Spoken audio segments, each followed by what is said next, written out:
আসসালামু আলাইকুম। আজ পবিত্র শুক্রবার। সবাইকে পবিত্র জুমার মোবারকবাদ জানাই।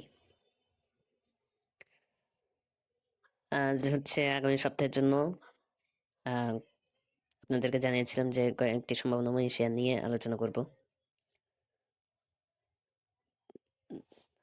দেওয়া কথা অনুযায়ী প্রথম শেয়ার নিয়ে আলোচনা করব, আর সেটি হচ্ছে বলেছিলাম যে ব্যাংক সেক্টর দুইটি এবং টেক্সটাইলের দুইটি শেয়ার, সম্ভাবনাময় শেয়ার নিয়ে আলোচনা করব। তো প্রথমে ব্যাংক শেয়ারের প্রথম একটি শেয়ার নিয়ে আলোচনা করব। শেয়ারটি হচ্ছে সিটি ব্যাংক। তার পূর্বে একটু মনোযোগ সহকারে আসলে কয়েকটা কথা বলবো, একটু শুনবেন মনোযোগ সহকারে। কথাগুলো হচ্ছে, এই যে শেয়ারটি নিয়ে কথা বলবো, এটি কোনো বাই বা সেলের জন্য নয়, কিন্তু যারা অর্থের দিশা প্ল্যাটফর্মকে ফলো করেন এবং দেখেন, তারা এই শেয়ারটির দিকে নজর রাখতে পারেন। বিশেষ করে যারা চার্ট পড়ে সিদ্ধান্ত নিতে চান, আহ, তারা তো অবশ্যই শেয়ারটি নজরে রাখা উচিত বলে আমার মনে হয়। আর অবশ্যই অর্থের দিশা প্ল্যাটফর্মকে লাইক, শেয়ার, কমেন্ট করে সাথে থাকবেন। দেশে যে সকল সুনামধন্য বাণিজ্যিক ব্যাংক আছে, তার মধ্যে সিটি ব্যাংক একটি অন্যতম। সিটি ব্যাংক আসলে কোন অবস্থানে আছে, শেষ কার্য দিবস অনুযায়ী সেটুকুই আপনাদের সামনে উপস্থাপন করার চেষ্টা করব, ইনশাআল্লাহ। তো চলুন কথা না বাড়িয়ে আমরা চার্টে চলে যাই। যে সকল বিষয় অনুযায়ী শেয়ারটি একটি সম্ভাবনাময়ী স্থানে দাঁড়িয়ে আছে, আর সেটিরই ব্যবচ্ছেদ করার চেষ্টা করব ইনশাআল্লাহ। দেখুন, অযথা ড্রয়িং করে বিষয়টা আমি জটিল করতে চাই না। আমি নিজেই যেটুকু বুঝি তার মধ্যে সীমাবদ্ধ থেকে আপনাদেরকেও বোঝানোর চেষ্টা করব ইনশাআল্লাহ।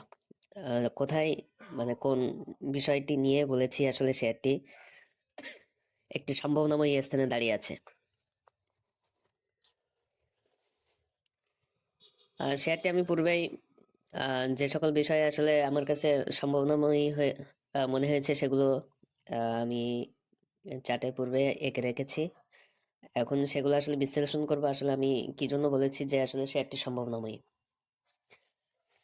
চার্টে 3টি মুভিং এভারেজ ব্যবহার করেছি, সবগুলো আম, সর্বশেষ ক্যান্ডেল অনুযায়ী সবগুলোর উপরে মুভিং প্রাইজের উপরে সর্বশেষ ক্যান্ডেলটি ক্লোজিং দিয়েছে, এবং নিঃসন্দেহে ক্লোজিংটা খুব ভালো ক্লোজিং হয়েছে। মোমেন্টাম ইন্ডিকেটর হিসেবে যদি দেখি, আসলে আরএসআই এবং ম্যাকডি দুইটাই আসলে ঊর্ধ্বমুখী হয়ে আছে।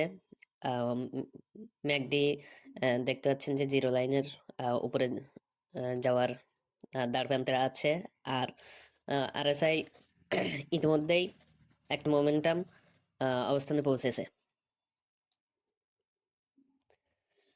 দেখা যায় যে আসলে শেয়ারটি আপনার অক্টোবর থেকে ডিসেম্বরের গত সপ্তাহের শেষ কার্য দিবস পর্যন্ত ছোট ছোট উত্থান পতনের মধ্য দিয়ে এসেছে। আর সবচেয়ে গুরুত্বপূর্ণ বিষয় হচ্ছে আহ, ইয়ে মুভিং প্রাইসের শেষ কার্য দিবসে ব্রেকআউট হয়েছে। এই ব্রেকআউটটি আপনার দুর্বল প্রমাণিত হতো যদি ভলিউম কম হতো, কিন্তু আসলে ব্রেকআউটের দিন যে ভলিউমটা হয়েছে, তার গড় ভলিউমের প্রায় 3 গুণ। অর্থাৎ শেষ কার্য দিবসে ভলিউম হয়েছে 5.4 মিলিয়ন, যেটা তার গত কয়েক কার্য দিবসের গড় ভলিউমের থেকে প্রায় 3 গুণ। তবে মনে রাখতে হবে, বর্তমান মোমেন্টাম ধরে রেখে যদি এই যে 2580 এর উপরে ক্লোজ করতে পারে, তাহলে তার পুরোপুরি শক্তিমত্তা আহ, নিশ্চিত হবে। আর যদি 2350-এর এখানে যদি নিচে যদি ক্লোজ দেয়, তাহলে চারটি ইনভ্যালিড হয়ে যাবে। অর্থাৎ অর্থের দিশা প্ল্যাটফর্ম থেকে এতক্ষণ যা বলা হয়েছে, যদি সংক্ষেপে বলি, তাহলে যদি 2580 এর উপরে বর্তমান মোমেন্টাম অনুযায়ী ধরে রাখতে পারে বা ক্লোজ দিতে পারে, তাহলে তার আপ ট্রেন্ড কনফার্ম হবে। আর যদি 2350-এর নিচে ক্লোজ হয়, তাহলে স্টপ লস ধরে নিতে হবে। মনে রাখবেন, সব চার্টই দেখতে সুন্দর হলেও সফল হয় না। ইন্ডেক্স যদি দুর্বল হয় বা সামগ্রিক অবস্থা যদি ভালো থাকে, তাহলে বুঝতে পারছেন কি হতে পারে বা কি হবে। এটা কোনো বাই বা সেলের পরামর্শ নয়, শুধুমাত্র চার্ট রিডিং এবং রিস্ক অ্যাওয়ারনেস মাত্র। আমি নিশ্চয়তা বিক্রি করি না, অর্থের দিশা প্ল্যাটফর্ম সম্ভাবনা আর ঝুঁকি দেখাই মাত্র। এখন শেয়ারটি সম্ভাবনা নিয়ে আপনার মন্তব্য অবশ্যই কমেন্ট বক্সে জানাতে ভুলবেন না। আর যদি কোনো অন্য কোনো মতামত থাকে অবশ্যই জানাবেন। এবং নতুন নতুন শেয়ারের আপডেট বা ইন্ডেক্স বিশ্লেষণ অন্য কোনো কিছু দেখতে চাইলে, জানতে চাইলে অবশ্যই অর্থদেশ প্ল্যাটফর্মকে পাশে রাখবেন, সাথে রাখবেন এবং ভিডিওটি শেয়ার করে আমাদের সহযাত্রী অন্যান্য বিনিয়োগকারী ভাইদেরকে জানার সুযোগ করে দিবেন। ধন্যবাদ। আসসালামু আলাইকুম।